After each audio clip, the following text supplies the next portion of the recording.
Hey, what's going on, guys? What is up, YouTube? You guys have tuned into Rules for Rebels.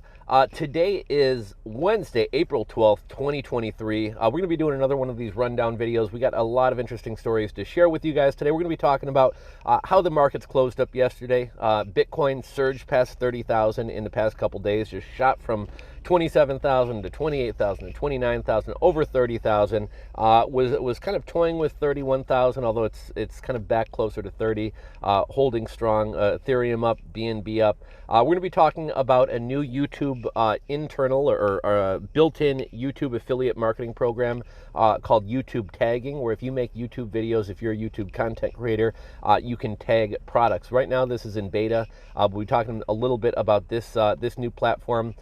Subway wants to be sold. We've talked about this in recent weeks and recent months, but the auction that they recently tried to set up drew little attention. They had valued themselves at $10 billion. The numbers coming in at auction were closer to $7 billion. It looks like they may wind up walking away from the sale. Walmart is closing down half of the stores in Chicago due to crime. It turns out these stores have not been profitable in the entire 17 years they've been open. Whole Foods closes its flagship store in San Francisco. Target and Wawa are leaving Philadelphia. Elon Musk is folding Twitter into a new company called X Corp. Elon Musk has talked about wanting Twitter to be the everything app, kind of like China's WeChat. You can book events, you can do messaging, you can make payments. We got a lot of stuff to talk about in today's video, so I apologize I did not get a video out on Monday or Tuesday. I had a busy weekend with Easter and everything. Had a bunch of kids parties for nieces and nephews and things like that I had to go to. And I actually had a video ready to go Monday. I just wasn't thrilled with the video, and then it was late at night, and I was like, kind of screw it. And I was thinking about this, and I think we're going to go to a Monday, Wednesday, and Friday schedule. We're heading into spring. We're heading into summer. I like spending time outside. I'm on a kickball team this summer. I got a sand volleyball team I'm on. I'm training for an ultra marathon. I just got a lot of stuff going on. Plus, I like to, hang out with friends, barbecue, go to the beach, and these videos kind of take a lot of time. So we're going to move to a Monday, Wednesday, and Friday schedule. I think that will allow us to still get out relevant news and kind of keep a consistent schedule, but it gives me a little bit more time to make the videos and kind of frees up a little bit of my time for the summer. And also there's, I'd like to get back into some of the e-commerce, digital marketing, kind of SEO, more actionable, make money type content. And not having to crank out a current events video every day will allow me to do that as well. So hope you guys are cool with that. Without further ado, let's kind of hop into this. Couple little recommendations or kind of housekeeping things I wanted to get out of the way real fast. There's no sponsor for today's video, but I did want to briefly mention kind of a badass product that I recently bought. So I got a buddy who's he's a big sneakerhead and he loves watches. He's probably got 20-something G-Shock watches. And we were talking the other day, he was telling me about his watches, and he mentioned something about a Casio watch.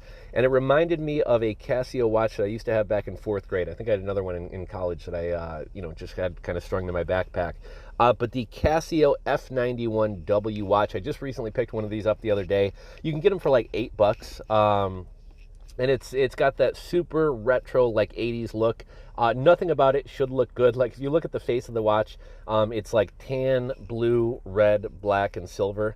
Nothing about the color scheme seems to go. It's not by any means a fashionable watch, but there's something very charming about it. These watches have been owned by everybody from Barack Obama to Osama bin Laden. I think Bill Gates used to wear one as well. Really simple watch. It's one of the most accurate watches out there. And again, for $8, I think it only loses about 30 seconds a month. Super slim, super sleek. And I just absolutely love the watch. I think it's one of the best buys out there for like $8 or $10. You might be able to find them at Target, Kohl's, JCPenney's. I actually bought mine off Amazon from the Casio store, and I was kind of surprised. It actually got delivered on Easter Sunday, and I meant to bring that up in Monday's video had I put one out. Why is Amazon delivering packages on Easter Sunday? Like, I really didn't need to get this watch on Sunday. And honestly, I try not to support or frequent businesses that are open on holidays because, I think it's kind of silly that somebody has to give up their Easter Sunday, has to give up a holiday and time with friends and family so that I can get a watch at 7 o'clock on Easter Sunday. But I digress. I also got a show recommendation for you guys. There's a new Netflix show called Beef. I believe, who's in it? I believe it's Ali Wong, the girl from Always Be My Maybe. And then if any of you guys watch Walking Dead, the Asian gentleman, I think he's Korean actually, who wound up getting his head smashed in, he's in the show as well, as is David Cho, the artist, and he's been in a lot of Vice stuff. Basically what the show's about, there's a guy and a gal who get into a road rage incident, and then it basically starts a beef, hence the name, and they're trying to destroy each other's lives. Last night it was like 1 in the morning, and me and my girlfriend had made it to the last episode, and I couldn't stay up and watch it, but tonight I'm going to go home and watch the last episode. Check it out. It's called Beef. It's on Netflix. Really, really good. So let's talk about how markets finished up yesterday. Yesterday, the Dow finished up 98 points. The NASDAQ and the S&P 500 finished down just a sliver, like 0.0005% or something like that. Crypto is on a tear. Bitcoin tore past 29,000. I believe was up to about 30,800. Currently sitting at just above $30,000. Bitcoin has had quite the run. Ethereum was up to about 1920. I think that's holding strong over 1,800. And the last I checked, BNB still sitting strong over 300. Was sitting at about 330. The entire crypto market seems to be up pretty strong. You're starting to hear calls from governments and banks to ban crypto. The whole reason crypto was created was following the 2008-2009 crash, banks being bailed out, the fractional banking system, crypto. The whole point of Bitcoin, you're only ever able to have 21 million Bitcoin, and Bitcoin is a competitor to banks. It's a competitor to government currencies. And when we look around and see the U.S. weaponizing the dollar against other countries and sanctions, when we look around and see all this insane money printing, inflation, it makes Bitcoin that much more attractive. And I think governments and banks are getting worried about that. One thing I wanted to mention, it definitely feels like spring is here. Let me know what the weather is like near you guys. But here in the Midwest, here in Illinois, I think it's about 58 right now, but it was almost 80 degrees the other day on Easter. I'm starting to hear birds in the morning. Unfortunately, I'm starting to see the bugs coming back out a little bit as well. But it's gardening season. I always do a big garden in the spring. And you know what?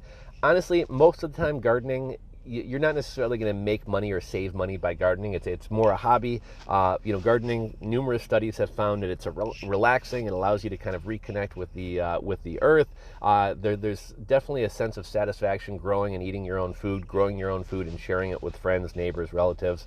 But now with inflation as bad as it is, with food prices as high as they are, gardening actually potentially could make you money or save you some money. I talked about how sometimes recently I'll go to the grocery store and 2 heads of romaine lettuce are $7.99 or over $7, over $8.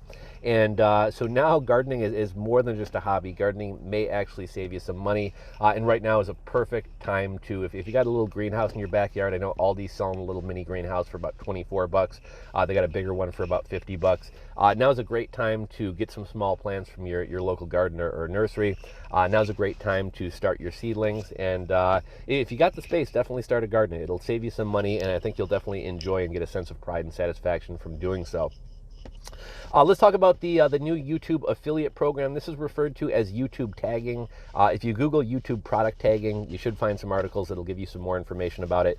Basically, what this looks like for YouTube content creators, if you guys have a YouTube channel, this is in beta, so it may or may not be available to you. But on the back end, when you're uploading a video, along the right side of the, so basically you got the video at the top, then you got the title, the description, the tags. Towards the right, you have where you set the video from public to private. Annotations. Actually, I don't even know if they do annotations anymore. What else is over there? You got the the right side of the screen, that menu there. There's a section that says products. Now, if you click that section, like a search bar will pop up, and you will be able to basically type in a product, search a product. And in this video, I talked about the Casio watch. So I could tag that Casio watch, and I haven't been able to see how it actually shows up on the screen. I've looked on PC as well as mobile, and I don't see any highlights popping up with this product. But anyhow, YouTube does have this new affiliate program right now. Because it is beta, they are paying content creators $50 to use this tool, as well as around 8 cents per click. It's not clear whether you're also going to get a percentage when somebody buys a product. So if I link to this Casio watch, YouTube, in theory, will give me $50. Every time somebody clicks the link, I may get 8 cents. But what's not clear is if somebody actually winds up buying this watch, are they going to give me 10% of the sales price? Again, this is beta. They're still kind of working out the kinks. But if you are a YouTube content creator, pay attention. See if you got that product box. And if there's anything more you guys know about this program, drop a comment, let me know. So in recent weeks and recent months, we've talked about how Subway wanted to sell themselves. Subway wanted to sell. They had valued themselves at $10 billion. there was just an auction, and the companies who would normally, potentially be buyers of Subway, companies like Yum Brands, they are not interested. Really, the only companies interested in potentially buying Subway were investment firms, but they were valuing Subway at about $7 billion. So Subway is saying that they're going to give potential suitors more time to do their due diligence, but it seems like nobody is interested in buying Subway for $10 billion. Seems like the number's going to be a little bit closer to $5 or $7 billion. And, during a down economy, during a recession, typically like value plays, value businesses would be good. That's why dollar stores are going so crazy. We even have a lot of towns who are passing laws banning dollar stores from opening up or limiting how many dollar stores can open up within a certain mile radius of each other. I believe there was a small Kentucky town or Tennessee town we talked about in recent weeks who had like $6 stores pop up in the past couple months. At one point, if Subway still had $5 footlongs, I think Subway would be going bonkers right now. Everybody would be lining up for a $5 footlong. But shit, man, if you go to Subway and get yourself a footlong turkey sandwich, a chips and a drink, I bet you it's going to cost you, depending on where you live, anywhere between $14 and maybe $18. So Subway is definitely no longer a value, and I think there's better quality food and better food out there for the price. So Subway isn't really necessarily attractive in a down market. We got an article from Zero Hedge. Walmart abandons unprofitable Chicago stores after investing hundreds of millions of dollars in the city. Turns out in the 17 years these stores have been open, they have never once turned a profit. They've lost millions and millions of dollars per year. They said the simplest explanation is that collectively our Chicago stores have not been profitable since we opened the first one nearly 17 years ago. These stores lose tens of millions of dollars a year, and their annual losses nearly doubled in just the last 5 years. Chicago now has more food deserts because of this. Chicago previously had 8 Walmarts. We're now down to 4 Walmarts. This is kind of a continuing trend we're seeing of stores leaving a lot of blue cities, leaving a lot of inner cities because crime and shoplifting and theft is out of control, and because employees can't feel safe in these areas. Now, why did Walmart stick around in Chicago, losing tens of millions of dollars a year for almost 2 decades? Well, Chicago has a huge problem with food deserts. Businesses don't want to move into the south and west sides of the city because crime and robberies and vandalism and shoplifting is so out of control, and the city doesn't do anything to address it. Now, Walmart is a company that a lot of people like to hate, and I'm sure Walmart earns some brownie points with a lot of the politicians in Chicago, like, oh, they're providing,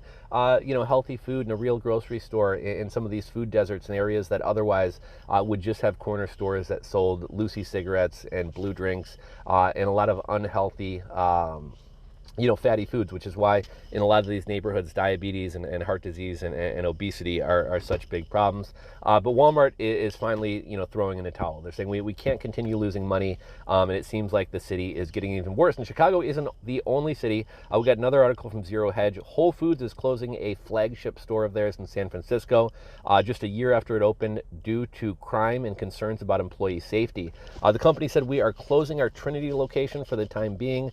If we feel we can ensure the safety of our team members in the store, we'll reevaluate reopening our Trinity location. And the Whole Foods CEO is actually requesting the city not defund the police, but fund the police, right? These cities are so out of control that businesses don't want to be there. And it's really weird. Traditionally, liberal cities or blue cities have kind of been the best cities. Why is that? I'm not really sure exactly why that is. But in terms of, diverse food options, good nightlife, a good food scene, art, music, entertainment, cities like San Francisco and New York and Chicago have always been great for these things. But the right is no longer what the right used to be. The left is no longer what the left used to be. Republicans aren't what they used to be. Democrats aren't what they used to be. And we see cities like San Francisco where they want to bring in prostitution. They want to legalize drug use. They want to let people steal $1,000 worth of items from a store without being prosecuted. We're seeing such kind of wacky policies that these cities are really kind of taking a turn for the worse, and businesses don't want to stick around for it. We also have Target and Wawa, which I believe is a grocery store, leaving Philadelphia. In other news, Elon Musk is folding Twitter into a company called X Corp.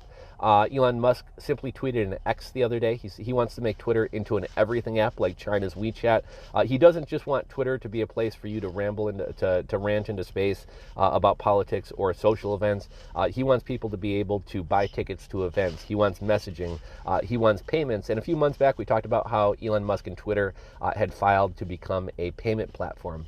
Now, here's a story that I didn't have in my notes, but just kind of came to mind.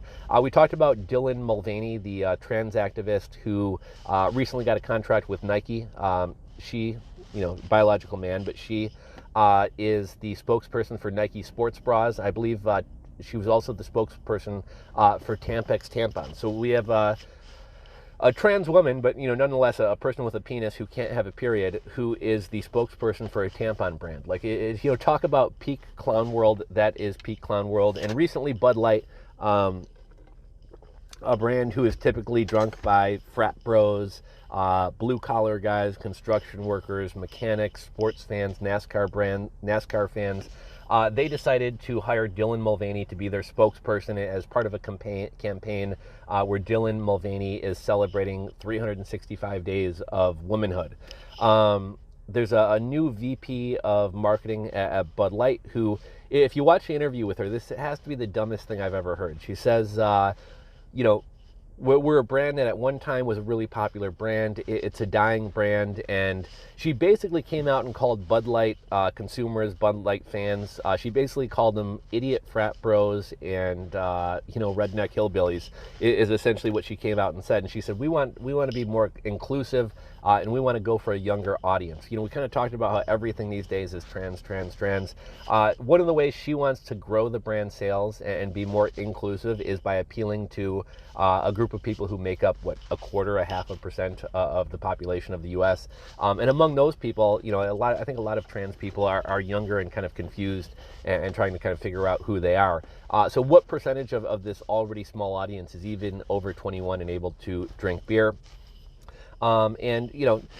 Narratives have to form around everything. The right is trying to say that, oh my gosh, Bud Light Anheuser lost $4 billion in market valuation. We're hearing that sales of Bud Light at bars and grocery stores is down anywhere from 30 to 80%. Is that true, or are we pushing a narrative that, hey, we want to punish Bud Light and it's working? And then, kind of on the left, you're hearing that, no, Bud Light's doing better than ever, and this is actually bringing out people who are supporting Bud Light. Kind of an interesting story. We'll see how that winds up shaking out. We had a shooting in Louisville the other day. Apparently it was live streamed on Instagram. We had 5 people killed and 8 people wounded. And one of the managers apparently was watching in horror via a conference call. This was a young guy, I think 24, 25 years old, had worked at the bank for 3, 4, 5 years, had previously also done an internship with the bank. And what do we got in their notes here? Citing a police source, CNN reported that the shooter had learned he was going to be fired after working at Old National for 2 years and had previously interned there for 3 summers. One thing that's kind of interesting, we have learned that he had suffered multiple concussions, and when he was playing high school basketball, he actually wore a helmet. So, we saw the whole Aaron Hernandez thing. We know that CTE, or traumatic brain injury, can cause people's minds to go kind of wacky, and then them to kind of do crazy things. Look at like Junior Seau. So it'll be interesting to see if that winds up being kind of a result of what kind of led to this. But I think we may wind up seeing more of this as remote firings continue. And we actually got an article from the Washington Post. Lockouts, mass emails, closed offices, virtual layoffs are normal now. Shared stories of people trying to start work only to realize that they're locked out with nothing but a calendar meeting for a quote-unquote organizational update. What do you think is going to happen when somebody, a lot of people, their work or their careers is almost part of their identity. I'm an investment banker. I'm an advertising executive. I'm this, I'm that, I'm the other thing. When somebody winds up losing their job, not only are they losing their financial security, not only may they lose their home, not only may that cost them their marriage or losing health insurance, but also a lot of people are kind of losing a sense of identity. Now, I think it's kind of stupid and I think it's kind of sad that somebody's identity is what they do for work. I think there's a lot more to people than, I work at XYZ place, but nonetheless, that is the case. And I also think with all these remote firings and Zoom firings, people don't really get any closure. And I think you might wind up getting some angry people who get fired over Zoom, and then show up at work on Monday with a pistol. But really kind of sad story there. We'll see what as we learn more about that story. Here's an interesting story. Uber is accused of charging people more money if their phone battery is low. At that point, they basically know you're desperate. They know you only have a few minutes to catch a ride. They know you're not going to be shopping around, waiting a few minutes for surge prices to go down. They know you're not going to be hopping over to Lyft. And I think this kind of shows how these companies having so much data and on us as well as our devices allows them to take advantage of us. Yahoo! Americans racked up record credit card debt in February. Americans are carrying more debt than ever. With COVID-19 savings long gone and rising interest rates and ongoing inflation, it continues to eat away at household budgets. Consumer debt recently hit a record high of $4.82 trillion in February. And we've talked about how a lot of investors, as well as markets and just people in general, everybody is waiting on a Fed pivot. The Fed wants you to lose your job. The Fed wants your buying power to go away. I think one thing that's going to be interesting about this recession is typically one thing that comes along with the recession is job losses. I don't know that we're going to have the job losses. We're losing full-time jobs and picking up low-paying part-time service sector jobs. But nonetheless, there are plenty of jobs out there. And even though the people on the lower ends of the economic spectrum are hurting, even though millions of Americans are hurting, the poor people, the low-income people, were never the ones out spending a bunch of money anyways. The Fed wants middle-class and upper-middle-class people hurting. They don't want you to be able to put in a new $15,000 stamped patio in your backyard. They don't want you buying more Lululemon shorts, and they don't want you ordering more Grubhub and going out to dinner. The Fed is not going to pivot until the bulk of Americans actually are hurting. Even though the economy is terrible, even though inflation is insane, people are still spending, and the Fed needs to put a stop to that. We talked about how that Palestine, Ohio train crash that kind of destroyed the environment on the eastern part of the country. We talked about what a mess that was in the days and weeks following that. We learned about a bunch of other train derailments and trucks, carrying toxic things tipping over. Recently a truck carrying 40,000 pounds, excuse me, a truck carrying 40,000 pounds of toxic soil from the East Palestine derailment site crashed on a highway in Ohio. So all this toxic soil that we got picked up, now it's back in the environment. We recently also got a report from Redfin that demand for vacation homes is down more than 50% from pre-pandemic levels. This isn't surprising. Interest rates are up. The economy is heading downward. Remote work is coming to an end for many, requiring that a lot of people are going to have to move out of these rural areas and move back to an area around their work. Also, I think a lot of people are realizing that the grass isn't greener. I think a lot of people left cities that they love thinking, maybe it'll be better in this small town, this rural area, this vacation town, and they're realizing that maybe they like their previous life better. Vacation and second home buyers are quicker to pull back from the market than primary home buyers, as these homes are not a necessity, and it's no longer as lucrative or attractive to buy a vacation home to rent it out. The FBI recently came out and warned people to avoid using free charging stations in airports, hotels, shopping centers, and at convention centers. They said bad actors have figured out ways to use public USB ports to introduce malware and monitoring software onto devices. They say carry your own charger and USB cord and use an electrical outlet instead. So if you're at a conference, if you're at an airport, don't go plugging into those shared charging stations. Zero Hedge had an article, I think this one was actually from last week, but VC funding collapses, putting some startups at risk of extinction. This could be an extinction level event for many small startups. And startups' money raised has hit a 3-year low and is continuing on a steady decline due to high interest rates. Tesla has cut car prices for the 5th time since January. Zero Hedge online grocery prices are up 10.3% in March as inflation continues to bite. People in markets are betting on a Fed pivot, but again, people are going to be sorely disappointed on that. And then I think this is going to be the last story of the day. CNBC, 70% of Americans are feeling financially stressed, according to a new CNBC study, which found that fewer than half of adults say they have an emergency fund. More women than men are feeling financially stressed. Excuse me.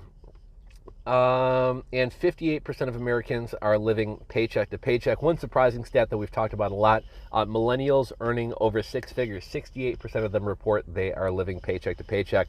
But anyhow, guys, that is the news for today. I apologize I did not get a Monday or Tuesday video coming out. And again, moving forward, I think we're going to go to a Monday, Wednesday, and Friday schedule. If there's some super interesting news, and if I have the time, we might wind up throwing out a bonus Tuesday and Thursday video. I'll probably start doing some more actionable, make money online type content, talking more about digital marketing, SEO, things like Amazon merch and things like that. And I think moving to this 3-day instead of 5-day schedule will allow me to do that. Be sure to check out Beef, and I'll link to that Casio watch that I mentioned earlier. I'm also going to try that YouTube product tagging, and let me know if you guys see that product show up somewhere, because I haven't seen exactly how this new YouTube built-in affiliate marketing program is going to work. But that's all I got for you guys today. If you enjoyed the video, give it a thumbs up. If you're not subscribed to the channel, click that subscribe button down below and ring the bell, and I'll catch you guys in the next video, guys. Later. Peace. I'm out.